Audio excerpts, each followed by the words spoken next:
Hello everyone and welcome to another LinkedIn tutorial. Today we are going to learn how to unblock people on LinkedIn. We're going to go straight to the point. Before we do that, make sure you like the video, subscribe to the channel. It helps tremendously to create new content, so thank you very much in advance. And let's get started. So all you have to do is to log in here on LinkedIn, and then you're going to click on your profile icon and you're going to select settings and privacy.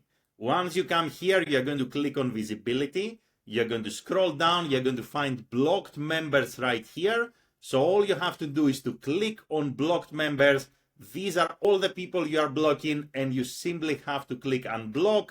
And that's it. That's how easy it is to unblock someone on LinkedIn. So one more time, all you have to do is to click on your profile icon right here. You're going to open the menu. You're going to go to settings and privacy, then you're going to select visibility, then you're going to scroll down, blocked members, you're going to find all the people you are blocking, you're going to select unblock, and that's it. That's how you can unblock people on LinkedIn.